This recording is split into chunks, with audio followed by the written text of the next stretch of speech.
नमस्कार सर, आपकी आवाज़ पता नहीं म्यूट है क्या? मैं भी ऑडियो ऑडियो काम नहीं कर रहा क्या? नमस्कार अनुराधा मैम।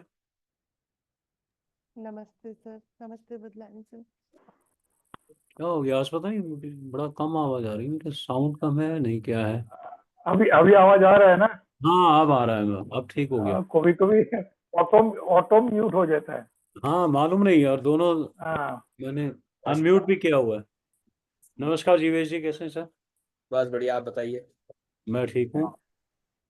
नमस्ते अनुराधा मैडम। जीवेश भाई तो इस महीने में बहुत बिजी था। हाँ इस महीने में आप तो बहुत बिजी था। हाँ हाँ। पूजा वगैरह भाई हो रहा है सब पूजन हर वगैरह जगह हो में। रहा था। जी। मंत्र उच्चारण करते रहो।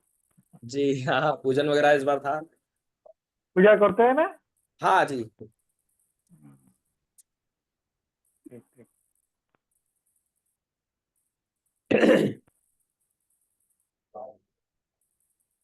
अभी नमस्कार आता आप था लोगों यहाँ। को। प्रणाम गुरु जी। नमस्कार गुरु जी, नमस्कार। नमस्कार। प्रणाम गुरुजी। प्रणाम गुरुजी। प्रणाम प्रणाम। नमस्कार सर। नमस्कार कुमार प्रवीण जी। कैसे है गुरुजी?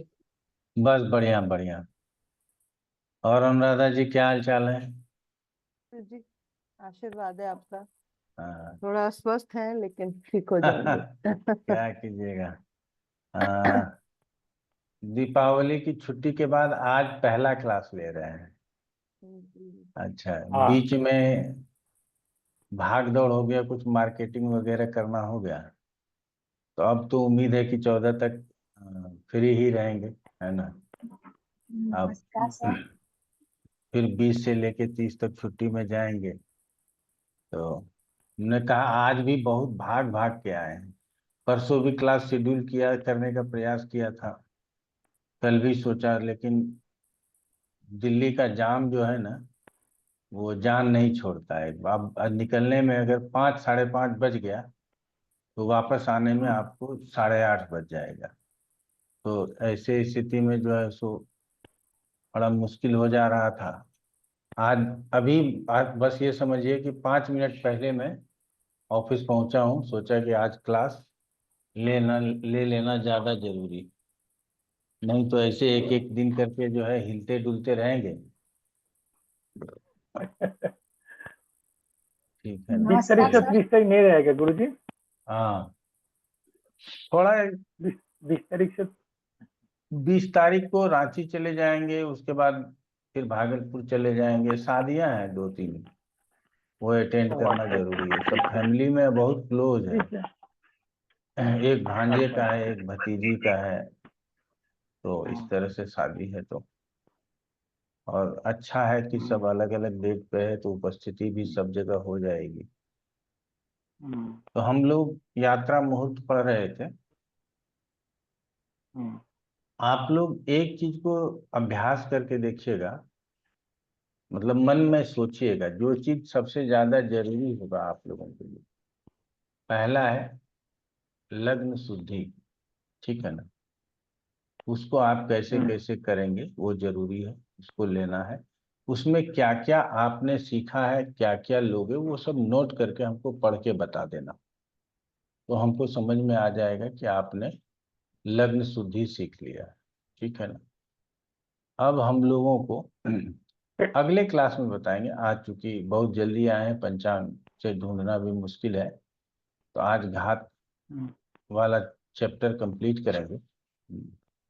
अगले क्लास में घात चक्र पंचांग में कैसे देखा जाता है वो आप लोगों को बता देंगे। ठीक है ना? तो उससे घात चक्र देखना आसान हो जाएगा। और घात चक्र जो अभी हम लोग यात्रा मुहूर्त में पढ़ेंगे, ये संभव हो तो विवाह में भी यूज करें, संभव हो तो उपनयन में भी यूज करें, संभव हो तो गृह प्रवेश में भी यूज करें। अर्थात बड़े बड़े जितने भी कार्य हम करते हैं, उस सब में यदि घात चक्र देखा जाए तो हमारे लिए ज्यादा अच्छा है। ठीक है? आ, अगर देखा जाए, देखते नहीं है लोग, मैं आप लोगों को बहुत क्लियर कह देता हूँ कि 99.9%, मैं तो आजकल यहाँ तक पहुँच गया हूँ, लोग घात चक्र को देखते नहीं, ठीक है ना। लेकिन अगर आप लोग बड़े मुहूर्तों में घात चक्र देख लेते हो तो आप लोगों के लिए आप एक अच्छे अ, ज्योतिषाचार्य कहलाएंगे और आपको मुहूर्त का भी ज्ञान अच्छा होगा। और दूसरा क्या है, पढ़ रहे हैं अभ्यास करने पर और अच्छा हो जाएगा आपका। और मुहूर्त का ज्ञान होना ज्योतिषियों के लिए बहुत जरूरी है, ठीक है।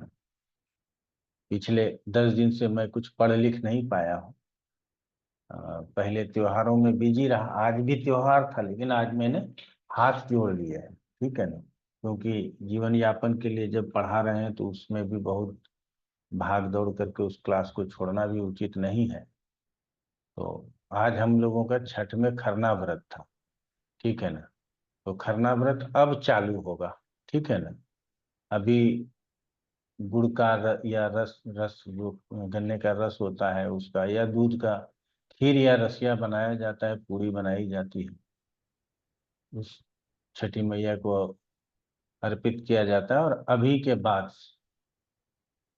उपवास प्रारंभ हो जाएगा, व्रत जिसको कहते हैं। खरना का प्रसाद खाएंगी, उसके बाद व्रत होगा, न जल लेना है न और कुछ लेना है। फिर वो दूसरे दिन के अर्घ के बाद, अर्थात परसों के बाद, परसों जब सुबह सुबह का अर्घ हो जाएगा तब जो है वो चाय पानी या कोई भी अन्न वगैरह खा सकती है।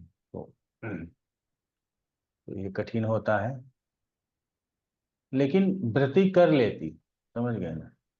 अच्छा होता क्या है ना कि घर में कार्यक्रम जो है इतना हो जाता है कि उस कार्यक्रम को करते करते उपवास समाप्त हो जाता है। तीसरा है कि मौसम थोड़ा अनुकूल हो जाता है, ठीक है ना। कि अब पानी भी नहीं पीना है और मौसम बैसाख जेठ का हो तो आदमी तो तड़प जाएगा, है ना।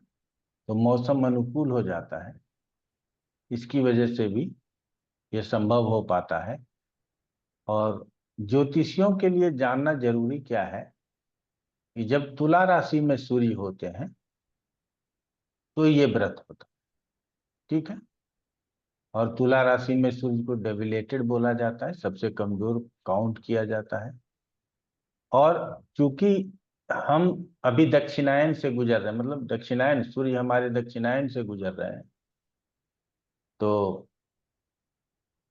अभी सूर्य देवता धीरे धीरे कमजोर पड़ेंगे। अर्थात हमारे यहाँ सूर्य देवता तो कमजोर नहीं पड़ते, एक आस्था की बात है। लेकिन हमारे यहाँ क्या होगा कि दिन छोटा हो जाएगा, रात बड़ा हो जाएगा, सूर्य दूर चले जाएंगे दक्षिणायन में, ठीक है ना। उनकी किरणें सीधी हमारे पास नहीं आ पाएंगी। अच्छी है। उसमें क्या होगा कि यहाँ सर्दियां बढ़ जाएंगी, गरीब ठिठुरने लगेंगे और कई प्रकार की बीमारियां, अभी जो ये मौसम बदलता है तो आप लोग देखते हो कई प्रकार की बीमारियां हम लोगों को होता है। तो लोग ये समझते हैं कि ये जो मतलब ये धार्मिक रूल्स के हिसाब से आपको बताना चाहते हैं कि लोग ये समझते हैं कि ये जो सूर्य भगवान कमजोर हुए ना, इसकी वजह से हम लोग पीड़ित हो गए। तो इसीलिए सूर्य भगवान को यदि बल हो तो हम लोगों को पीड़ा ना हो। और ये तय मान करके चलिए कि जिसके पत्रिका में सूर्य बलवान है वो पीड़ा रहित है, उसके जीवन में पीड़ा कम है, ठीक है ना। तो इसीलिए पत्रिका में सूर्य का बलवान होना बहुत जरूरी। और हमने देखा हुआ है कि सूर्य जिसके पत्रिका में कमजोर होगा उन लोगों को सबसे पहले उस, और जब एक के पत्रिका में कमजोर देखते हैं ना तो उसके पूरे परिवार के पत्रिका में सूर्य कमजोर है। मैंने ऐसे कई पत्रिका, मेरा एक मित्र है श्याम सिन्हा, उसके घर में क्या है कि सबका सूर्य कमजोर है, सबका A to Z, एक परिवार में हमने 7-8 लोगों के पत्रिका देख लिए, सबके सूर्य कमजोर है। हमने सबको कहा सबको विटामिन डी की गोली खाओ, सूर्य की आराधना करो, अर्थात ओम घृणी सूर्याय नमः और आदित्य हृदय स्तोत्र शुरू करो, यही था विटामिन डी का गोली, ठीक है ना। इसको शुरू करो, आप लोगों को आगे ठीक होगा। नहीं तो कोई कभी बच्चा बीमार है, कभी पत्नी बीमार है, कभी कोई बीमार है, ये उसके परिवार में चलते रहता।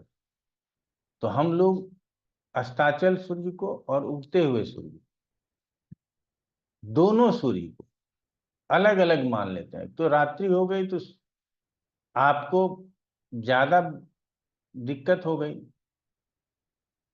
और प्रातः हुआ तो हम खिल उठते हैं। आजकल जो लेट नाइट सोने वाले हैं उसके लिए तो ये दिक्कत है ना। फिर भी हम दोनों अस्ताचल सूर्य को भी और उगते हुए सूर्य को भी, दोनों समय सूर्य को पर्याप्त भोजन और अर्घ्य, अर्घ्य का मतलब जल और दूध देते हैं। और पर्याप्त भोजन में पृथ्वी पर उगने वाले, आप छोड़ दीजिए सिर्फ लहसुन प्याज, हल्दी है, अदरक है, गन्ना है, मूली है, मूली को भी ले लीजिए आप, सेब है, संतरा है, पानी फल है, वो जो सिंघाड़ा बोलते हैं, जिसको कुट्टू भी बोलते हैं कई लोग, है ना। वो नींबू बड़ा वाला होता है, टाभा नींबू बोलते हैं हम लोग वहाँ, वो है, संतरा है। मतलब जितने प्रकार के फल मिल जाएंगे नारियल सहित, वो सब चढ़ा देंगे। और जिससे जिससे ताकत हो सकती है वो, मतलब सारे आयुर्वेदिक औषधि, अर्थात क्या है, आपको मल्टी विटामिन दे दिया गया कि आप इसको ग्रहण करें। लेकिन आप जब स्वस्थ नहीं रहेंगे तो हम कैसे स्वस्थ रहेंगे, ठीक है ना। इसीलिए आपका स्वस्थ रहना जरूरी है, आपका मजबूत रहना जरूरी है। इस उपलक्ष्य में जो है इस व्रत को मनाते हैं। और कई लोग के बिहार, पश्चिमी बंगाल, झारखंड, पूर्वी उत्तर प्रदेश, यहां तक के लोग इस व्रत को मनाते हैं। और वो जो छठी मैया बोलते हैं ना, तो चूंकि षष्ठी तिथि को मनाया जाता है, इसीलिए छठी मैया का व्रत बोला जाता है। और इसके विषय में भी फिर कभी आगे आप लोगों को के साथ चर्चा करेंगे कि ये षष्ठी तिथि जो है, हमारे जन्म के छठे दिन, जिस दिन हमको वस्त्र मिलते हैं, उसके पहले बच्चे को हमारे घर में वस्त्र नहीं मिलता। शायद आप लोगों के घर में भी परंपरा होगी, अगर ठंडे का मौसम है तो पुराना वस्त्र पहना दिया जाता है, कपड़े में लपेट के रखा जाता है, लेकिन नए वस्त्र नहीं दिए जाते हैं। अगर 6 दिन तक उसकी प्राण की रक्षा जो है ना, छठी मैया कर, तो हमारे प्राणों की रक्षा कौन करती है? छठी मैया। और कौन करता है? स्वस्थ कौन रखता है? सूर्यदेव। तो दोनों को एक साथ पूज लेते, ठीक है ना। तो हमारे प्राणों की भी रक्षा हो जाती है और सूर्य देव। अब कहते हैं कि आप लोगों को शायद जानकारी हुई होगी, हमारे यहाँ शारदा सिन्हा थी, छठ व्रत का गीत सबसे पहले उसने ही बहुत पॉपुलर हुआ था। और बड़े दुख के साथ कहना पड़ता है कि कल उनका निधन हो गया, ठीक है ना। तो चलिए, ये भी एक इस बार अच्छा नहीं रहा। दूसरा है कि सूर्य भगवान से आरोग्यता ले लेते हैं, और छठी मैया से हम लोग असमय मृत्यु के भय से बचने का आशीर्वाद प्राप्त कर लेते हैं, ठीक है ना। इसीलिए इस बार व्रत का बहुत महत्व है। और इतना स्वच्छता, पहले तो स्वच्छता, सफाई जिसको कह सकते हैं, और पवित्रता। अब तो थोड़ा थोड़ा बहुत लोग कर लेते हैं। वो जो गेहूं है उसको धोया जाएगा, और वो जो जिस चक्की पे पिसने जाएगा, अगर घर में लोग पिस रहे हैं अगर, तो वो ज्यादा अच्छा। अगर घर में जाता पे, मतलब जो चक्की होता है घर में हाथ से चलाने वाला, उस पे नहीं पिस पा रहे हैं, तो जिस चक्की पे जाते हैं वो चक्की खोल के, धो करके, साफ करके फिर लगाता है, और फिर वो छठ का ही गेहूं पीसेगा और कुछ नहीं पीसेगा, ठीक है ना। पहले घी अपने घर का निकला हुआ शुद्ध घी ही होता था। इसमें न सरसों तेल में कुछ पकता है, न रिफाइन में कुछ पकता है। सारा पकवान शुद्ध घी, देसी घी में ही बनता है, ठीक है। अच्छा, इसके लिए अब लोग गैस का प्रयोग करने लगे हैं, पहले आम की लकड़ी का प्रयोग होता था, आम के ही लकड़ी से पकवान बनते थे। अभी भी जो सुबह सुबह जो पर्व करने वाली महिला है वो आम के ही छड़ी से मतलब लकड़ी से दांत मंजन करती हैं, ठीक है ना। वो बड़ा शुद्ध माना जाता है। तो बहुत स्वच्छता और पवित्रता का ध्यान रखते हुए इस व्रत को किया जाता है, ठीक है ना। तो इसीलिए इसका बड़ा महत्व है। जो करते हैं वो तो व्यस्त रहते ही हैं, जैसे हम जैसे लोग नहीं करते हैं तो वो भी व्यस्त रहते हैं। जैसे हमारे घर में आज निश्चित रूप से हम यहाँ से जाएंगे तो कहीं ना कहीं से वो कोशिश करेगी कि खरना का प्रसाद मिल जाए, ठीक है ना। मिल जाए, हम लोग मांग के भी उस प्रसाद को ग्रहण कर लेते हैं। तो इतना महत्व है। और आप लोग ज्योतिष लोग क्या क्या बोलते रहते हैं ये सब, तो कि आप ये चढ़ाइए वो चढ़ाइए, ये सब करने की जरूरत नहीं है। सबको पता है कि हमारे परंपरा में क्या चढ़ाया जाता है, ठीक है ना। बाकी जहाँ जिन लोगों का के यहाँ नहीं होता है नहीं होता है, वो लोग अब सर्वाहारी हैं, सब कुछ खाते पीते हैं, उनको कोई दिक्कत नहीं है। लेकिन जिस क्षेत्र में होता है उस क्षेत्र में इसका बड़ा ही प्रभाव है। और पुत्र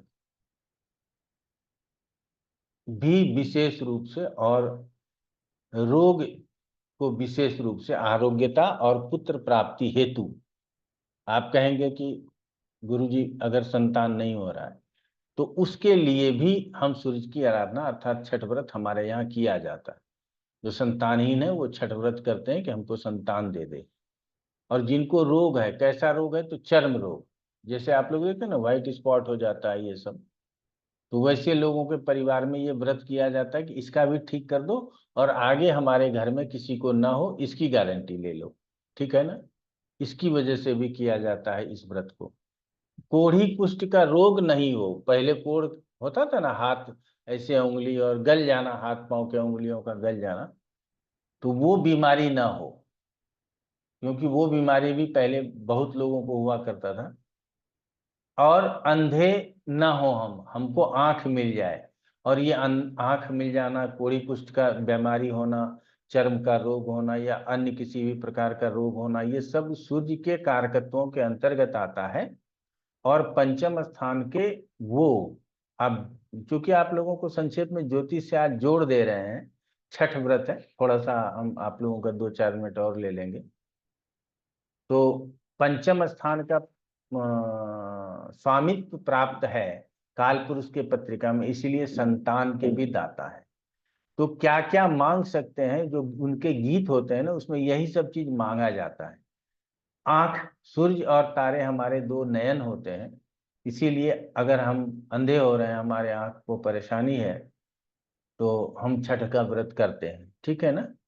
तो इस तरह से हम लोग इस व्रत को रखते हैं। और जो कुछ भी मांगते हैं उनके गीत में आप जो कुछ भी सुनेंगे, जो कुछ भी प्राप्त करना चाहते हैं, वो सब सूर्य देवता उसके दाता ग्रह होते हैं, इसीलिए सूर्य की आराधना होती। ठीक हो गया। तो इतना ही कहना चाहेंगे। आदित्य अवंतिका, आद्या अवंतिका। अब ये अ, प्रधान जी, प्रणाम अशोक गुरुजी। प्रधान मेरा वो जी। कंप्यूटर चेंज हो गया है, उसको तो अच्छा, वाइफ लेके कोई बैठ बात, गई है, तो दूसरा कंप्यूटर से कर। कोई बात नहीं, प्रधान जी बताइए। गुरुजी मेरा दो सवाल है। हम्म। एक तो है कि यहाँ पे उड़ीसा में एक चीज हमसे पूछा जाता है, जो फास्ट जो मेंस्ट्रुएशन साइकिल होता है जिस दिन होता है, तो उसको कर्म बोलते हैं, तो उसमें क्या जो तिथि या कुछ नक्षत्र का उसका कुछ इफेक्ट रहता है क्या बच्ची का, मतलब जो उसका मैरिड लाइफ है, इसका फ्यूचर लाइफ के लिए? नहीं नहीं, प्रथम जो जिस दिन जीवन में पहली बार पीरियड्स प्रारंभ होते हैं तो वो डेट और तिथि लिख लेना चाहिए, नक्षत्र लिख लेना चाहिए।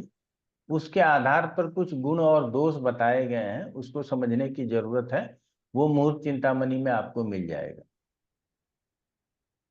ठीक है ठीक है, गुरुजी। हाँ। आप कोशिश कीजिएगा देखने का, नहीं तो हम देख करके बता देंगे, ठीक है ना। क्योंकि तो ये ये अक्सर एक सेकेंड, ये ना प्रत्येक मासिक धर्म के लिए ऐसा नहीं कहा गया है। पहली बार जब रजो दर्शन होता है किसी कौमारी लड़की को जब पहली बार रजु दर्शन होता है तो वो किस नक्षत्र में हुआ, किस तिथि में हुआ, किस वार में हुआ, उसका बड़ा महत्व होता है, उसके संतान के ऊपर और उसके स्वास्थ्य के ऊपर। ठीक है ना? हाँ गुरु जी। और दूसरा सवाल यह है गुरु जी कि मैं एक कुंडली मिला रहा था, 36 में से 22 गुण मिल रहा है। जी हाँ। उसमें क्या प्रॉब्लम है कि भकूट 6-8 का है, ग्रह मैत्री नहीं है। लड़के का कुंडली अच्छा है, लेकिन लड़की का जो है गुरुजी, उसमें से अराउंड 9 ग्रह में से 7 ग्रह जो है ना, वो त्रिक स्थान में बैठा हुआ है। अगर लड़के का सूर्य वगैरह अच्छा है तो करा दीजिए, लड़की का जीवन संभल जाएगा। ठीक है ना? हाँ, 10th में बैठा हुआ है गुरुजी, लग्नेश हम्म, और नवमेश 10th में बैठा हुआ है। हाँ वो बेसिकली मेरा चाचा का लड़का है, तो मुझे धर्म हाँ। संकट में आ गया, क्योंकि बेसिकली लड़का पसंद कर लिया है, लेकिन यहाँ पे क्योंकि जिंदगी तो 7 ग्रह अगर है तो स्ट्रगल में तो जाएगा ही ना गुरुजी, 6, हाँ 8 और 12। स्ट्रगल में जाएगा। तो ऐसा हम जरूर करते हैं, हम आप लोगों को बताते हैं कि आप क्यों ऐसा करते हो। तो इसमें क्या होता है ना कि एक दूसरे के सहारे हम जीते हैं। ठीक है ना? और हमेशा ग्रहों में योगों का फल कहा गया है। आप अकेले होते हो तो डिप्रेशन और एंजाइटी के शिकार हो जाते हो। अगर आपका कोई साथी है, मित्र है, आपका कोई सुनने वाला है, तो आप कभी आत्महत्या जैसे कदम की ओर नहीं जाते हो। इसीलिए जीवन में दो लोगों की जरूरत होती है, समझ रहे हैं ना? तो ऐसे केसेस में पति पत्नी से अच्छा कोई दोस्त नहीं हो सकता। ठीक है ना? तो ऐसे स्थिति में हम यदि दो 19-20 18-20 कुंडली भी मिला दें कि लड़की के पत्रिका कमजोर है, लड़का का बहुत अच्छा है, तो उसका जीवन अच्छा निकल जाता है। इसलिए ये नेक काम करना चाहिए, बहुत ज्यादा दुविधा में पड़ने की जरूरत। हाँ, अगर लड़की का गुरु बहुत पीड़ित है, शनि से भी और राहु से भी और अष्टम में भी और मंगल का भी प्रभाव है, तो फिर ऐसे लड़की से, या जिस लड़की के गुरु से छठे, 8वें, 12वें में तीनों स्थानों में अशुभ ग्रह हो, तो ऐसे लड़की से विवाह फिर कराना उचित नहीं है। फिर उसके लिए ग्रह मैत्री और क्या नाम कहते हैं, लड़के का भी पत्रिका बहुत जबरदस्त होना चाहिए, तब कराएं। नहीं तो कहा जाता है कि दोनों की पत्रिका खराब है तो करा दो, जो होना होगा हो जाएगा। ठीक है ना? हाँ गुरु जी, इसमें ज्यादा गुरु पीड़ित नहीं है, राहु केतु एक्सिस में ही है और छठा में है। ठीक है, कोई दिक्कत नहीं, करा दीजिए। वेनस के साथ है, वो हम्म, आपका जो क्या बोलते हैं 10th जो होता है आपका, जो मकर लग्न हाँ, है। ठीक ठीक, कराइए तो कराइए। करवा सकते हैं ना गुरु जी, हाँ फॉरवर्ड कर हाँ हाँ, सकते हैं। करवा। ठीक ठीक है, थैंक यू। जी आसिम सेन जी, आपका क्या सर कहना है? सर इसमें ग्रह मैत्री नहीं, ग्रह मैत्री नहीं हम तो क्या करें? ग्रह मैत्री और सर इन्होंने बोला ग्रह मैत्री नहीं है, तो कैसे करा देंगे? भकुट भकुट में जाए। इन्होंने जो एक चीज बोला ना, वो कि लड़के के पत्रिका बहुत अच्छे हैं, वो ज्यादा अच्छा है। ठीक है ना? लड़की के पत्रिका में जब दोष है और लड़के का पत्रिका अच्छा है, तो ऐसे में शादी कराना चाहिए। अगर 22 गुण मिल रहे हैं तो करा देना चाहिए। ठीक है? उस आप लोग ना कई चीज जब हमारे लिए बहुत नया जैसा लगे, तो वहां पे कंडीशनल प्रयोग करना चाहिए। जो कंडीशन है उसके आधार पर हम क्या देख सकते हैं और क्या क्या सोच सकते हैं। तो जो जो चीज सोच सकते हैं सोचें। अगर ये सोच करके चलें ये बहुत निगेटिव है तो छोड़ दिया जाए। अगर ये सोच करके चलें कि इतना अच्छा लड़का तो इसके जीवन में मिलेगा नहीं, अगर इसके साथ हो जाए तो इसका जीवन चल जाएगा, तो करा दिया जाए। ठीक है ना? तो ये विद्वानों के हित में है कि वो इसके लिए क्या करेंगे। ठीक है ना? तुम कब कैसा देखना चाहती हो। तो हो सकता है कि एक दिन मूड ऐसा हो कि वैसे पत्रिका को मना कर रहे हैं, और किसी दिन ऐसा मूड हो कि वैसे पत्रिका को हाँ कह रहे हैं। ठीक है ना? तो ये आपके टोटली ग्रह पत्रिका मिलान आपके टेक्निक और आपके टोटली प्रैक्टिस जिसको कहते हो अभ्यास के आधार पर ही चलेगा। ठीक है ना? इसीलिए पत्रिका मिलान करो तो उस जोड़ी के ऊपर ध्यान भी रखो। अगर घर परिवार में हो जाए तो जो ज्यादा अच्छा है, और अगर बताने वाले हो जाए तो आगे पूछ लो आपका मैरिटल लाइफ कैसा चल रहा है। नोट करके रखो। अब तो मैं नोट करके नहीं रखता, पहले बहुत नोट करके रखता था, पूछता था ठीक चल रहा है नहीं चल रहा है, ठीक है ना। एक लोग मेरे पीछे पड़ गए थे, मैं कितना भी बोलूं वो कहे आपकी, हमने कहा था छोट 2 ही लड़कियां ही थी। बड़ी लड़की इंडिया में थी, छोटी लड़की लंदन में थी। तो हमने कहा कि आपके ना छोटी लड़की का विवाह पहले हो जाए और विवाह के बाद उसको दिक्कत है, और बड़ी लड़की का विवाह बाद में होगा और उसका मैरिज डिले होगा, लेकिन शादी हो जाने के बाद उसको कोई प्रॉब्लम नहीं है।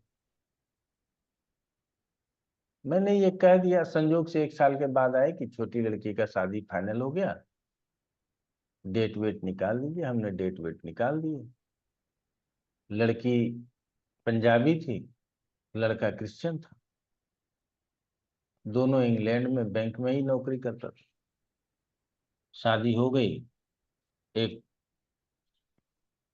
थोड़ा बहुत जीवन में 19-20 था। तो मैं अपनी बात बता रहा हूँ, मैंने कहा कि अब संतान के लिए चेष्टा करनी चाहिए। तो वो लोग जो चेष्टा नहीं कर रहे थे इसलिए कि क्या पता जिंदगी में आगे साथ रहेगा या नहीं रहेगा। लेकिन जब हमने बोला तो उन लोगों ने संतान के लिए चेष्टा किया, एक लड़का हो गया। कुछ दिन तक रिलेशन तो, फिर लड़का हो जाने के बाद ठीक है, हमने कहा संतान हो जाता है तो लोग बच्चे के भी भविष्य पे और उसको लेकर के आगे जीवन बढ़ जाता है। हो सकता है कि इसके जीवन में ठीक हो जाए। और बच्चा हो गया, 1-1.5 साल का बच्चा हुआ, उसके बाद डिफरेंसेस बढ़ने लगे। और उतने डिफरेंसेस बढ़े कि बाद में वो तलाक की नौबत आ गई, तो मेरे पास शिकायत लेके आ गई शुरू। आप अगर ये बता देते कि तलाक हो जाएगा तो हम लोग नहीं करते शादी। हमने कहा एक तो उसने लव मैरिज किया, उस समय तो आप हमको ये चीज इतना क्लियर नहीं बोले कि लव मैरिज भी नहीं करेगी ये, अगर आप बता दोगे तो नहीं ही शादी करेगी तो मना कर देते। और मेरे, हम भगवान नहीं है कि इतना दूर तक देख सकें। हम तो हमेशा कोशिश किए कि कैसे शादी चले, इसीलिए संतान के लिए बोल दिया। अब फिर संतान हुआ, उसके बाद 1-1.5 साल के बाद फिर प्रॉब्लम शुरू हो गया। हम जहाँ जिसको सॉल्यूशन मानते थे वही प्रॉब्लम था। अब उसके बाद उनके बड़े वाली बेटी की शादी हुई। तो इसका भी देख करके बता दो, आप हमेशा बताए हो शादी से पहले कष्ट बाद में अच्छा। तो उसके शादी के बाद क्या हुआ कि थोड़ा सा दिक्कत हुआ उसको। तो हमारे पास आ गई, इसको दिक्कत हो रहा है, इसके सास ऐसे ससुर ऐसे। और जबकि सास ससुर जो है ना, मेदांता में ससुर जो है हार्ट के अच्छे डॉक्टर थे। तो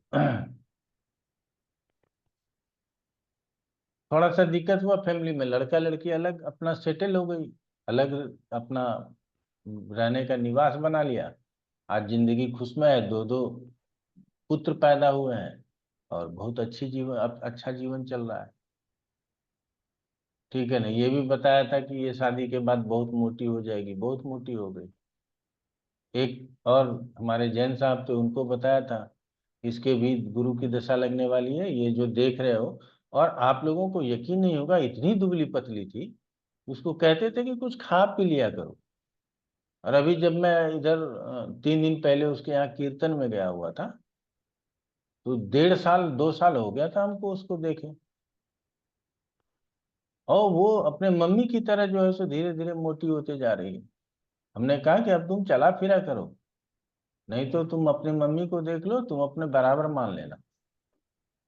ये गुरु का दृष्टि लगने के ऊपर है, गुरु की दशा आ गई, फैट आ गया उसके शरीर में। तो आप लोग भी अगर, हम कहेंगे कि प्रारंभ में नोट करके रखो और उसका नंबर भी नोट करो और बाद में उससे पूछो, तो उससे आप लोगों को बड़ा लाभ मिलेगा।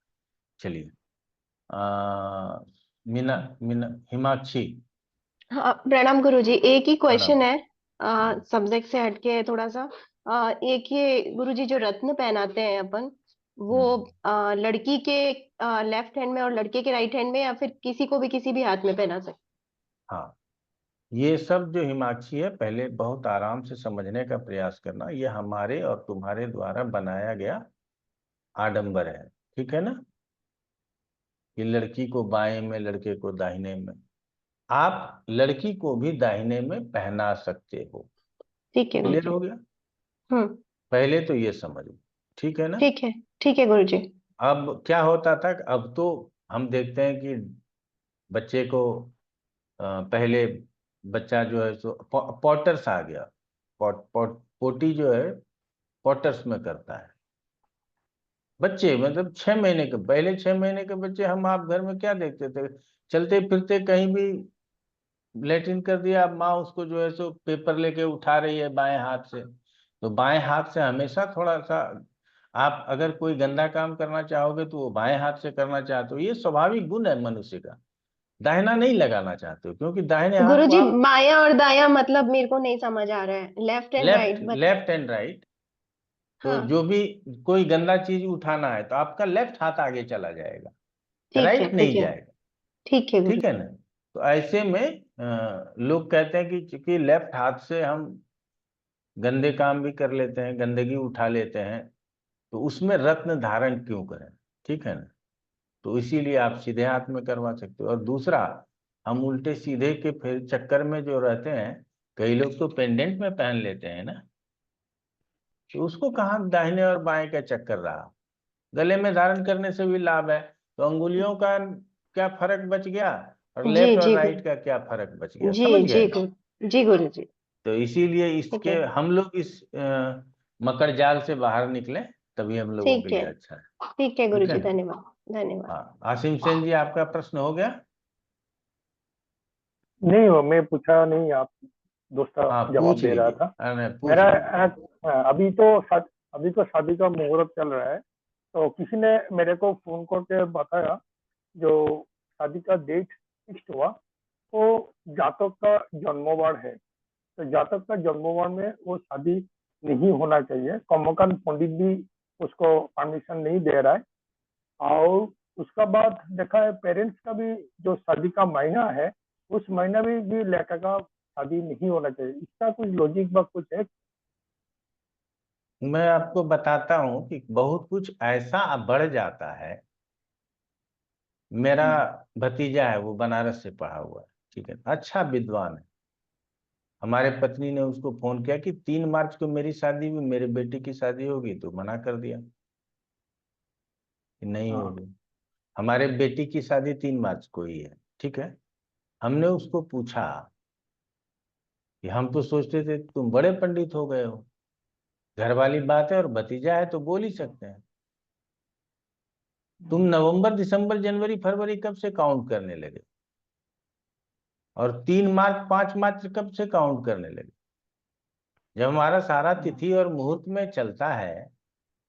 अगर मना ही करना था कि माँ बाप का शादी जिस दिन हुआ है, तो वो दिन, वो तिथि, वो नक्षत्र, वो मुहूर्त नहीं होना चाहिए, तो वो आपको 3 मार्च 1996 या 95 के हिसाब से आपको कैसे मिलेगा। आप तो तिथि देखोगे ना, तिथि अलग होगा तो फिर कर सकते हैं, समझ हाँ रहे हैं ना। हाँ हाँ। तो तिथि अलग होगा तो आप कर सकते हो, कोई दिक्कत नहीं है। जन्मवार के लिए आगे आप लोगों को इतना चीज बता दिए हैं कि उससे ज्यादा देखने की जरूरत नहीं है। हमको जन्मवार को अलग रखने की जरूरत नहीं है। कई लोग तीसरे पांचवें सातवें नक्षत्र की तरह जन्मवार को भी अशुभ मानते हैं, समझ रहे हैं ना। हाँ जन्मवार हाँ। तीसरा, सातवां, पांचवा और सातवां, ये तारा जो जिसको बोलते हैं, इसको अशुभ मानते हैं। हम्म, लेकिन इसमें हमने कहा कई लोग, सब मानते हैं ये जरूरी नहीं, ठीक है। तो अगर सुविधा है, जन्मवार के अलावा भी 3 तिथि है तो दे देंगे, नहीं है तो जन्मवार वाले दिन भी दे सकते हैं, ठीक है ना। ऐसा बहुत तो ज्यादा, लेकिन यही मन नहीं ये आता है। ये भी नक्षत्र की बात होती है, ज्यादा तिथियों की बात नहीं होती, ठीक है ना। फिर वो जन्म वाली तिथि अलग से लिखो, और घात तिथि जो अभी हम बताने जाएंगे वो अलग से लिखो, तो ये दिक्कत हो जाएगा। इसीलिए आप लोग इसमें ना पड़े, ठीक है। चलें आगे बढ़े, और अब एक थोड़ा सा। क्वेश्चन है गुरुजी, हाँ, एक छोटा सा क्वेश्चन ये, मेरा दिमाग में बहुत दिन से मेरा क्यूरियोसिटी था, वो किसी का निधन हो जाने के बाद जो श्राद्ध होता है, वो श्राद्ध में जितना इनविटेशन होते हैं, वो क्या शास्त्रों समेत क्या जरूरी है ना? जो किसी का निधन होने से वो लोग श्मशान घाट में जो जाते हैं 15-20 आदमी, उससे तो शुद्ध होने का ही एक्चुअली नियम है। कोई बाकी नहीं, सब आदमी उसको को शुद्ध, बुलाता है, उसका कुछ वो ये कुल परंपरा पे निर्भर करता है। आपके कुल में अच्छा शुद्ध होने की परंपरा अलग है और हमारे कुल में अच्छा शुद्ध होने की परंपरा अलग है, ठीक है ना? हमारे परिवार में कोई मरेगा तो हम 10 दिन में 10 कर्म करेंगे, क्षौर कर्म करेंगे, स्नान करेंगे गंगा जल से, हम्म जनेऊ बदलेंगे, उपनयन हम्म बदलेंगे, कमरदान बदलेंगे, तो हम शुद्ध होंगे। हम्म आपके इसमें ओके। जरूरी नहीं है तो आपको जरूरी नहीं है, ठीक है ना? तो वो जो कई इनविटेशन कई करते सुन तो अपना लीजिए ना, आदमी, हाँ कई लोगों में हाँ चौथा होता है, चौथे में सब चीज हो जाता है, और कई लोगों में हम्म 13 ही होता है, 13वें में सब चीज होता है, और हम लोगों में 12वीं हम्म होता है, 12वीं में सब चीज होता है, द्वादशा बोलते हैं उसको, हम्म ठीक है ना? तो हम्म ये मरने हम्म के बाद जो अंत क्रिया है, श्राद्ध एक होता है, लेकिन वो अलग अलग दिनों में अलग अलग कुल के लोग, अलग अलग जाति धर्म के लोग बनाते हैं, ठीक है ना? हम्म हम्म ये मानना है। कोई 4 दिन में कर लेता है, कोई हम्म पहले ही दिन सारा कर्म कर लेगा, जाएगा जलाएगा, श्राद्ध शुरू कर लेगा, श्राद्ध खत्म करके ही घर वापस आ जाएगा, एक ही दिन में उसको सारा काम। दूसरा होता है कि चौथे दिन, आज जला के आया, उसके चौथे दिन सारा कर्म कर लेगा। हम्म तीसरा होता है हम्म द्वादशा के दिन, तो हम्म द्वादशा के दिन उसका आखिरी श्राद्ध हो जाएगा। और कई लोगों का जो पश्चिम में है, कई हम लोग बोलते हैं भोजपुरी भाषा भाषी हम्म लोग हैं, उनका 13 दिन में होता है, तो 13 में होता है। उत्तर प्रदेश में लोग 13 ही करते हैं, तो वो 13 दिन में होता है। तो हम्म ये अलग अलग हम्म जगहों पर, अलग अलग कुल में, अलग अलग जातियों में अलग अलग हम्म। परंपरा है आपको मरने के बाद शुद्ध वो होने का। वो समझ गया, लेकिन मेरा कहने का मतलब है, देखिए किसी का शादी हुआ, शादी में 200-300 आदमी को बुला के वो लोग को अब जो इनवाइट करते हैं, वो लॉजिक अलग रहता है कि मैं आज में घर में कोई अच्छा অনুষ্ঠাन हो रहा है, ठीक है आप लोग आइए। लेकिन श्राद्ध में 20-25 आदमी श्मशान घाट में गया, बाकी 200 लाख आदमी 150 आदमी को बुला के जो खिलाता है, उसका कुछ लॉजिक है क्या? वो मेरा का जानना चाहिए। अरे नहीं, आप इसमें हमारे कुछ यहाँ नहीं है खाने ना? आए, आप हमारे यहाँ खाने आए थे, हम आपको पूछ लिए, ठीक अच्छा है ना?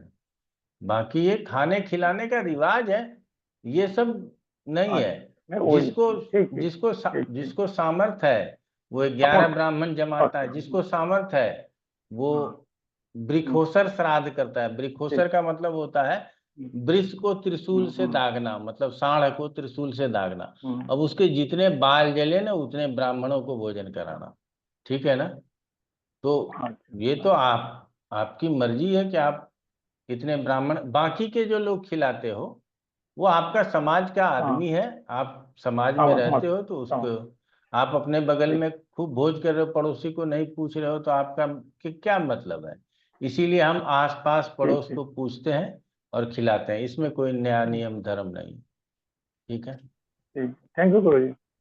चलिए, अच्छी बात है। कहा जाता है, आप लोगों को सीधे सीधे अब लेकर के चलते हैं, जन्म राशि से घात चंद्र विचार। मेष राशि में यदि जन्म हुआ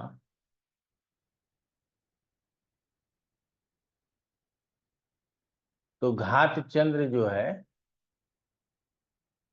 क्रम से 1 में है, अर्थात अगर मेष में ही चंद्रमा है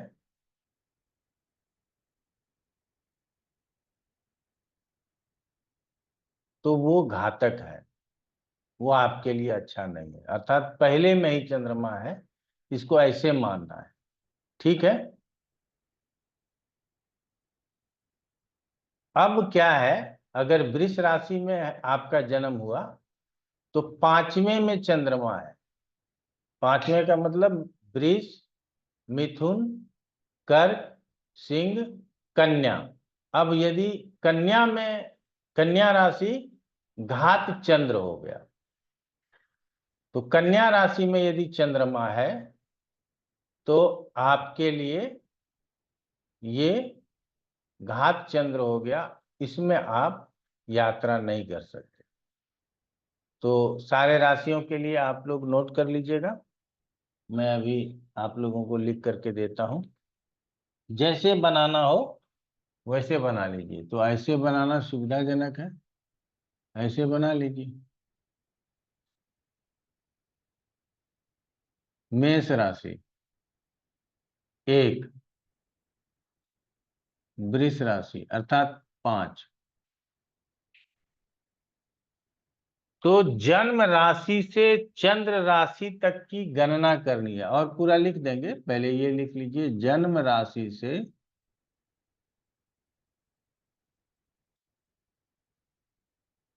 चंद्र राशि तक गणना करना है। अब ये वृष जन्म राशि है, इससे यदि 5वें स्थान में चंद्रमा बैठा हो तो वृष राशि से 5वां स्थान कन्या हो जाता है। तो कन्या में चंद्रमा है तो हम उस दिन यात्रा नहीं करते हैं। मिथुन राशि 9वें चंद्र हो तो हम यात्रा नहीं करते हैं। कर्क राशि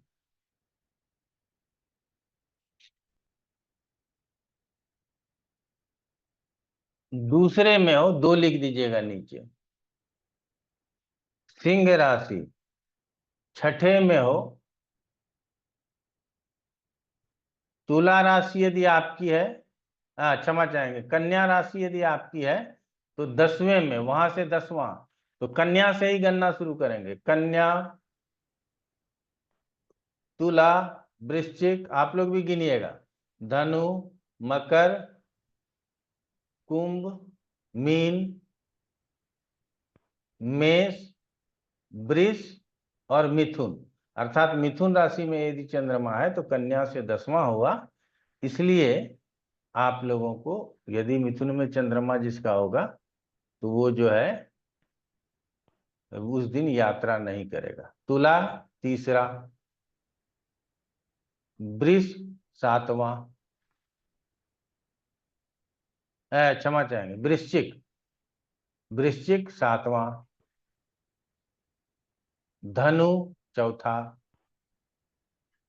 मकर से 8वां चंद्र, कुंभ से 11वां,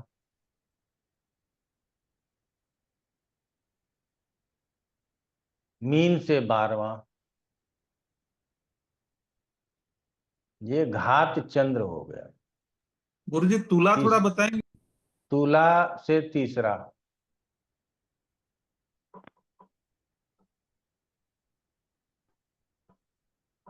ये घात चंद्र विचार हो गया। इसमें तो किसी को दिक्कत नहीं होगी, मिली, समझ में आ गया? हाँ सर, समझ में आ गया।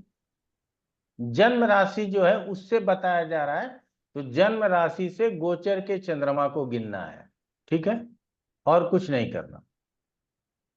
अपना अपना राशि याद रखना, उस राशि के नीचे जितना नंबर दिया हुआ है उतने नंबर तक गणना नहीं पहुंचनी चाहिए।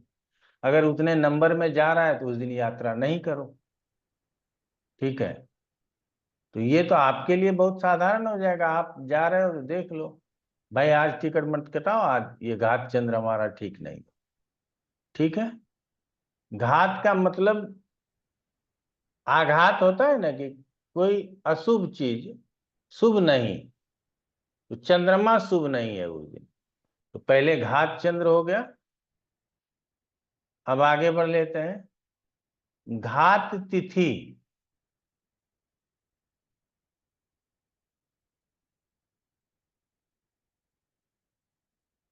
तो उसी तरह से घात तिथि है, तो पहले लिखिए वृष, एक दो दो कॉलम बना लो भाई।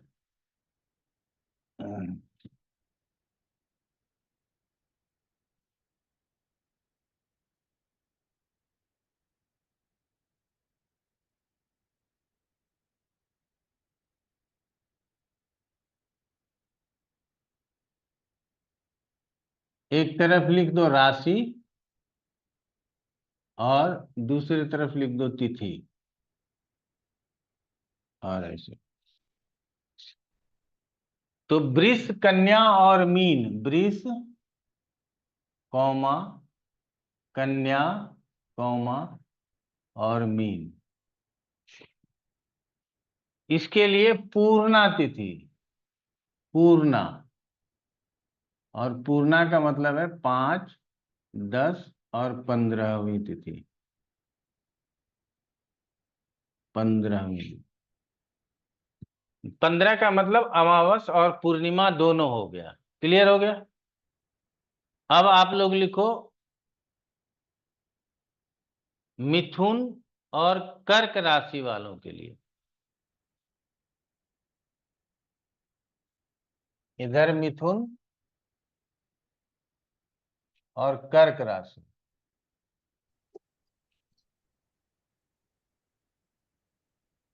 भद्रा 2, 7, 12, भद्रा 2, 7, 12, ये आप लोगों को हमने पहले ही नंदा, भद्रा, रिक्ता, पूर्णा ये जो बताया है वही है।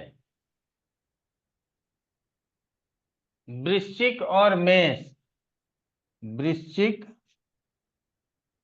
और मेष,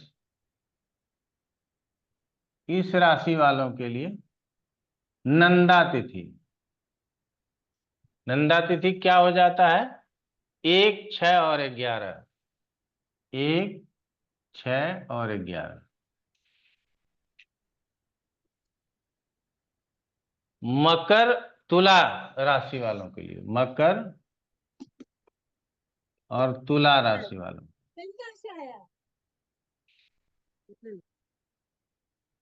रिक्ता तिथि 4, 9, 14, रिक्ता 4, 9 और 14, अर्थात चतुर्थी, नवमी और चतुर्दशी। पढ़ना है तो इस तरह से पढ़ेंगे। धनु, कुंभ और सिंह राशि के लिए, धनु, कुंभ और सिंह राशि के लिए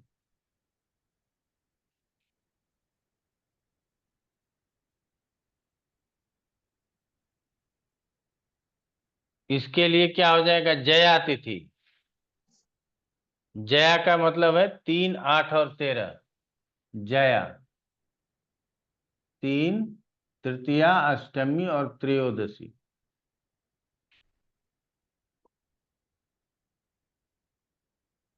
असीम सेन जी, आपकी क्या राशि है?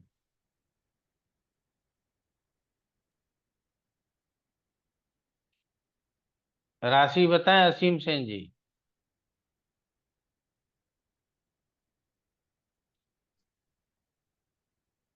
आप अनम्यूट कीजिए असीम मीन जी। राशि। तो मीन हाँ, राशि मीन के लिए राशि। मीन राशि के लिए कौन सा तिथि है? पूर्णा।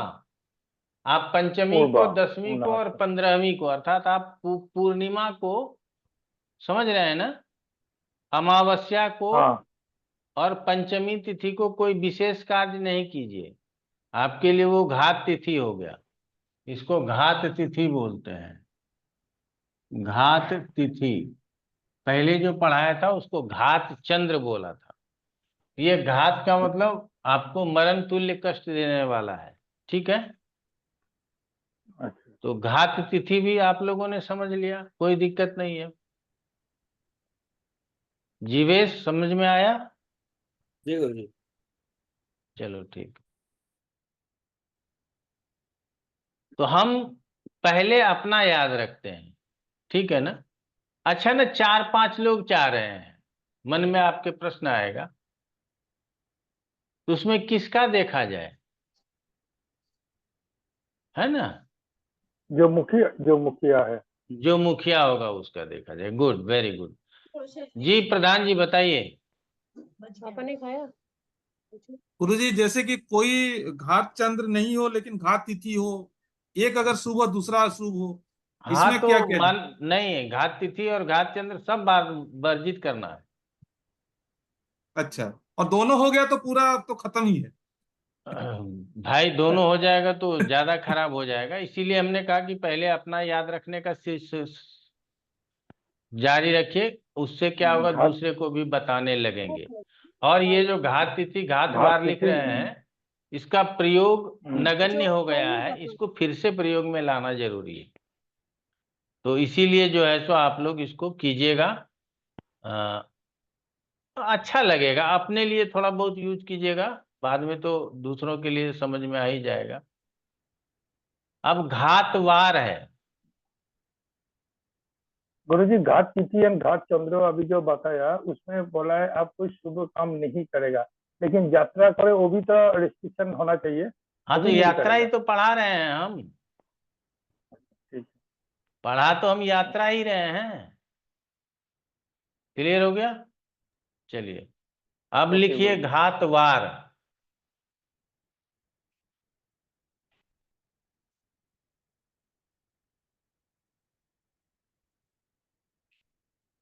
अब ये तिथि समाप्त, और यहां लिख देते हैं वार, घात वार। ठीक हो गया?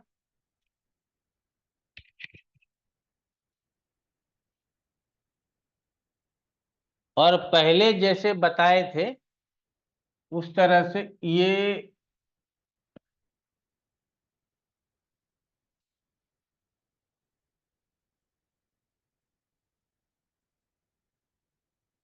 ऐसे मेष लिख लीजिए। आपका मेष राशि है तो सूर्यवार आपके लिए घातवार है। मेष राशि में सूर्य उच्च का होता है, लेकिन आपके लिए अगर मेष राशि है तो रविवार को यात्रा न करें। वृष राशि है तो शनिवार को यात्रा न करें। मिथुन राशि है तो मंगल। सोमवार को यात्रा न करें। कर्क राशि है तो बुधवार को यात्रा न करें। सिंह राशि है तो शनिवार को यात्रा न करें। कन्या राशि है तो शनिवार को यात्रा न करें। तुला राशि है तो गुरुवार को यात्रा न करें।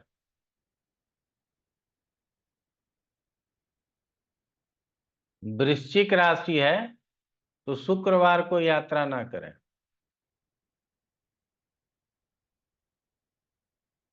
धनु राशि है तो शुक्रवार को यात्रा न करें।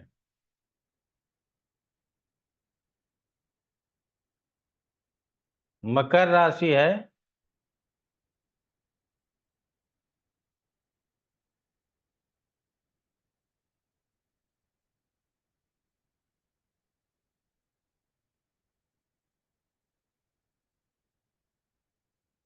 लिखा, मकर राशि है तो मंगलवार को यात्रा न करें। कुंभ राशि है तो गुरुवार को यात्रा न करें। और मीन राशि है तो शुक्रवार को यात्रा न करें। तो अर्थात असीम सेन जी के लिए शुक्रवार घातवार है। उस दिन किसी कार्य को करने के लिए बुध गुरु का चुनाव करें, शुक्र का से परहेज करें। क्लियर हो गया? घातवार भी आप लोगों ने समझ लिया। गुरुजी, घात ये जो घात बार वाला है, इसका परिहार है क्या? परिहार नहीं बताया है, इसीलिए हम भी नहीं बता रहे हैं। पहले जो घात बताया जा रहा है उसको पढ़िए, फिर बाद में परिहार समझिएगा। परिहार में यही है कि जहां तक उपयोग कर सकते हैं करिए, नहीं करने का मन है तो छोड़ करके भगवान का नाम लीजिए। प्रविशी नगर की जय सब काजा, हृदय राख कौशलपुर राजा। ठीक है ना? ये बड़ा जो चौपाई है ये सब काम बड़ा अच्छा करता है। जैसे आप घर से बाहर पांव निकालते हैं, अपने हृदय में श्री राम को स्थापित कर लीजिए, आपका सब यात्रा मंगलमय हो जाए। तो बोल गुरुजी यही वाला बतिया पहले दिन बता देते, इतना काहे घात चक्र घात वार के फेरा में फंसा रहे हैं, समझ रहे हैं ना? मैं यात्रा पुड़ियारा सिखाया था इसलिए बोला है। हाँ, मैं इसीलिए बता दिया कि हम लोगों के घर में माँ जी है ना, जैसे कभी परीक्षा देने के लिए जाते थे बाहर, जैसे मैं हम 2 स्कॉलरशिप लिए हुए थे, एक चतुर्थ क्लास में स्कॉलरशिप मिला था और एक 6th क्लास में स्कॉलरशिप मिला था, दोनों स्कॉलरशिप लिए थे। तो जब इस तरह का 2-2 एग्जाम होता था, पहले होता था उसमें से कुछ बच्चे छट गए, दूसरे में फाइनल होता था। तो दूसरा जो होता था ना 6th क्लास में, उसमें ना पूरे जिला में 8 लड़के सेलेक्ट होते थे उस समय। उसको ना 10th क्लास तक स्कॉलरशिप मिलता था। उस समय हमको 1983, 84, 85, 86, हाँ, उस समय 100 रुपये महीने मिलते थे, ठीक है ना? तो और स्कूल भी आप अपने स्कूल से निकल के जो डिस्ट्रिक्ट का स्कूल है वहां जा सकते हो, वहां आपका नामांकन तुरंत ले लेगा, स्कॉलर लड़का है वो, सब हो जाता था। तो जब परीक्षा के दिन तो कोई तिथि नक्षत्र देखा नहीं जाएगा, तो माँ बोलती थी दही का तिलक कर देती थी, दही खिला देती थी, और यही बोलती थी कि भगवान राम को जो है स्वस्मरण कर लो और जाओ बेटा, सब अच्छा हो, ठीक है ना? तो इसीलिए रामचंद्र जी बहुत काम तो आते हैं। मेरा मम्मी आवाज तो आई है? जो एग्जाम देना चाहते हैं, या हाँ बोलिए। मेरा मम्मी जी बोल करता था, जो भी घर से निकलते का टाइम में, एग्जाम के टाइम में बर्तन में पानी देता है, पानी देख के जाओ, तो पानी सरल होता है, तो तुम्हारा जितना क्वेश्चन आएगा तो भी सरलता से आंसर दे पाएगा। ये अच्छा। चला। अच्छा था।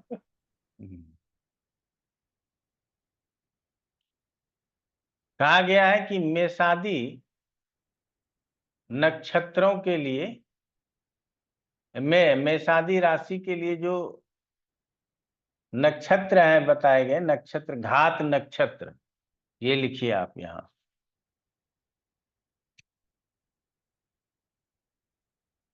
घात नक्षत्र।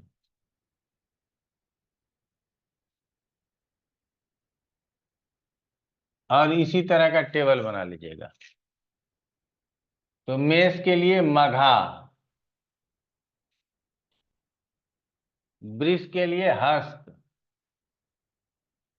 मिथुन के लिए स्वाति, आगे लिखिए, कर्क के लिए अश्वनी, सिंह के लिए मूल, कन्या के लिए श्रवण,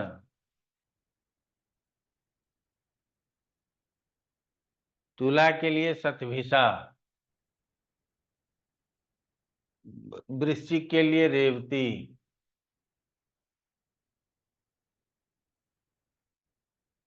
धनु के लिए भरणी, मकर के लिए रोहिणी,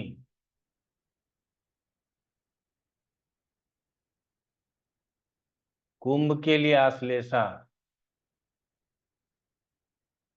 क्षमा चाहेंगे, कुंभ के लिए आर्द्रा,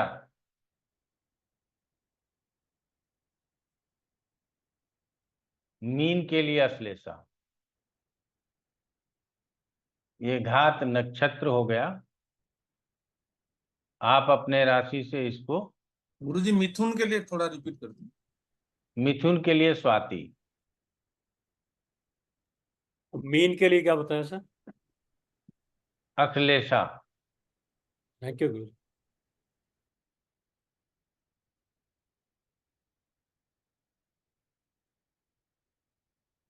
यहां तक समझने में कोई दिक्कत आप लोगों को नहीं हुई होगी?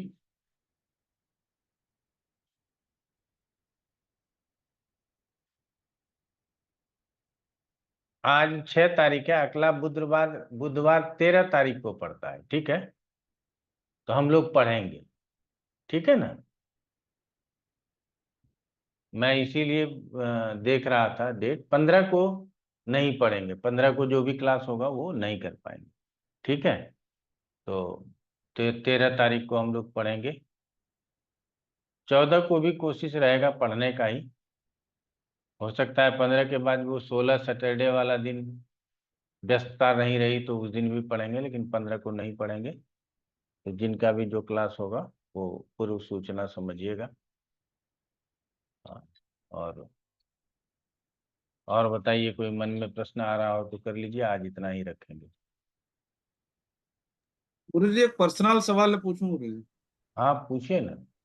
गुरुजी मेरा जो घर है गांव का, हाँ उसमें समस्या है कि पिताजी ने एक एक करके बनाया था, तो वहां पे कोई भी चीज वास्तु के अनुसार नहीं है। ठीक है। तो समस्या ये है कि हमारा जो घर का एक्सटेंशन गुरुजी है नॉर्थ साउथ है, हम्म मतलब ईस्ट वेस्ट में नहीं जा सकता वहां पे कहीं पे। जो भी हम्म करना है नॉर्थ साउथ में ही करना है। हम्म। तो अभी क्या है ना कि मैं घर में स्टेयरकेस मतलब ऐसा जगह है वहां से मतलब निकालना चाहता हूँ और साउथ की तरफ ले जाना चाहता हूँ। हम्म। तो साउथ से अगर मैं कंस्ट्रक्शन करना शुरू करूँ अकॉर्डिंग टू वास्तु प्रिंसिपल, तो क्या कुछ दिक्कत आएगा गुरुजी? साउथ बढ़ना नहीं चाहिए। अच्छा, तो यहाँ पे क्या अगर किया जाएगा? बात बताते हैं, आपके जो पिताजी ने घर बना लिया अलग, हाँ गुरुजी। अब आप अलग घर बना लीजिए। हम्म। वो साउथ को बढ़ाइए मत। अच्छा। हाँ गुरुजी। उससे बेहतर है कि अगर नॉर्थ बढ़ता है तो नॉर्थ बढ़ा लीजिए। हाँ। ठीक है ना। जैसे कहा ना कि नॉर्थ और साउथ बढ़ा सकते हैं, तो नॉर्थ को बढ़ाना उचित है, साउथ को बढ़ाना उचित नहीं है। ठीक है। या गुरुजी साउथ से कंस्ट्रक्शन करके नॉर्थ की तरफ ले आए, ऐसा हुआ हो सकता है गुरुजी? हाँ हो सकता है, ये तो कर सकते हैं। वो एक जैसा बराबर हो जाएगा, वो हाँ वो बढ़ेगा उस नहीं। उतना मैं हिसाब बताता से हूँ। ना। सर हाँ। मैं बताता हूँ, एक मिनट एक मिनट।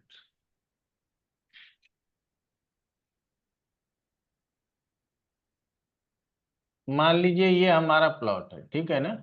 हाँ हम गुरुजी। इसको लगते हैं पूरब, दक्षिण, आ, पश्चिम। पश्चिम और उत्तर। ठीक है ना। हाँ गुरुजी। आप चाहते हैं दक्षिण में बढ़ाना, यही चाहते हैं ना। हाँ। तो आप इतना सा नहीं बढ़ा सकते। ठीक है। हाँ गुरुजी। आप यदि बढ़ाना हो तो ये पूरा बढ़ा लो। हाँ वही तो है, वही मैं मतलब समतल करके मैं उतना हिसाब से, आप एक का रेक्टेंगुलर के हिसाब से जैसे कि वास्तु के नियम के हिसाब से हाँ बढ़ाना चाहता हूँ। मैं एक कोना नहीं बढ़ाना चाहता हूँ, एक एक्चुअली एक दिशा बढ़ाना चाहता हूँ पूरा। हाँ, तो ये आप कर सकते हो, ये इस तरह से आप कर सकते हो। कोई पूरा दिशा इस तरह से, हाँ इस तरह से भी नहीं कर सकते आप। नहीं पूरा करूंगा गुरुजी, और वो हाँ साउथ वेस्ट कोने में। ये पूरा कर लीजिए आप, कोई दिक्कत नहीं है। तो कोई साउथ भी। वेस्ट कोने में गुरुजी वो स्टेयरकेस देना चाहता हूँ, सही रहेगा गुरुजी वहां पे? ये क्या होता है? स्टेयरकेस साउथ वेस्ट कोने में, सीढ़ी जो सीढ़ी से, दक्षिण पश्चिम में। सीढ़ी देता है। से- गुरुजी। सीढ़ी, हाँ हाँ ठीक हाँ। है, कोई दिक्कत नहीं। ठीक ठीक है गुरुजी, वो मेरा दुविधा था, तो बोलते कि साउथ को बढ़ाना नहीं चाहिए, लेकिन नहीं नहीं, प्रॉब्लम है। साउथ साउथ बढ़ेगा, लेकिन जैसे हमने बताया वैसे नहीं बढ़ेगा। हाँ पूरा समतल हिसाब से बढ़ाऊंगा पूरा हाँ मतलब वो वो फिर है। उसमें कोई दिक्कत नहीं है। ठीक है ना। ठीक है ये गुरुजी। मूर्ख पंडित वाला गप हो गया। हम हाँ। बढ़ाए कहाँ साउथ? ये कहाँ नहीं बढ़ा बढ़ा। साउथ में? कहीं बढ़ा साउथ में? नहीं बढ़ा। नहीं नहीं। नहीं। आप एक काम कीजिएगा कि इधर खिड़की दरवाजे कम दीजिएगा। हाँ साउथ में नहीं दूंगा, उस साइड में किचन भी मुझे देना है गुरुजी, साउथ ईस्ट में बेसिकली हाँ किचन तो का भी दे समस्या दीजिएगा, है। यहाँ किचन बना दीजिए, क्या दिक्कत है? हाँ कोई दिक्कत तो, नहीं। तो तोड़ने वाला जो इशू है गुरुजी, हम तो गांव में कभी कभार जाते हैं, अभी तो मैं फिर बता देता हूँ तोड़ के फिर बनाना तो थोड़ा बहुत खर्चा लग जाएगा ना गुरुजी। वो समझ गया, मैं समझ गया, आप इस तरह से कर सकते हो, नो प्रॉब्लम। ठीक ठीक है, थैंक यू गुरुजी। हाँ अनुराधा जी। जी मेरा ये प्रश्न था, जैसे आजकल बच्चे बाहर जाते हैं तो वो फ्लाइट्स के अकॉर्डिंग उनके प्राइस को देख के वो तिथि ढूंढ लेते हैं कि मम्मी इस दिन फ्लाइट की टिकट सस्ती है तो हम करा रहे हैं। ऐसी स्थिति में ना हम दिन देख सकते हैं, ना अ, जो है घात चक्र के अनुसार जो आज आपने तीनों, वो तीनों चीजें नहीं देख सकते। तो क्या इसमें हम लोग कर सकते हैं? इसमें दो ही चीज देख, सम्मुख चंद्रमा लगा लीजिए और चले जाइए। सम्मुख चंद्रा, उस दिन का चौगड़िया देख लें कि जब घर से प्रस्थान करना है। हाँ वो देख सकते हैं, लेकिन वो चौघड़िया में भी दिक्कत आएगी। सम्मुख चंद्रमा और सीधे हाथ में चंद्रमा, ये दो में प्रस्थान कीजिए। बाकी वारसूल, दिशाशूल और कोई भी तरह का दिक्कत है तो वारसूल के लिए आप लोग, दिशाशूल के लिए आप लोगों को बताया था कि क्या क्या खाना पीना है, वो सब व्यवस्था करके रखिए, ठीक है ना। गुरुजी बाकी वही परेशानी ये है ना, बच्चे टिकट बुक कर लेते हैं फिर बताते हैं कि माँ इस दिन जा रहे हैं। ऐसी परिस्थितियों में थोड़ा सा और ये हमारे घर ऐसे का नहीं, सब परिस्थितियों जगह में है। तो हमारी माँ वाला ही नियम ठीक है, हाँ, प्रभुश्री नगर प्रभुश्री की नगर की जैसे। हाँ, फिर जी वही मेरी माँ वाला नियम ठीक। जी। दूसरी ठीक है बात ना। गुरुजी, आज अभी कुंडली मिलान पे एक आया था हमारे पास, एक कुंडली आई, उसमें ग्रह मैत्री में पूरे अंक हैं, लेकिन ना भकुट मिल रहा है ना नाड़ी, दोनों दोष हैं, भकुट और कोई नाड़ी। बात नहीं है, करा दीजिए शादी।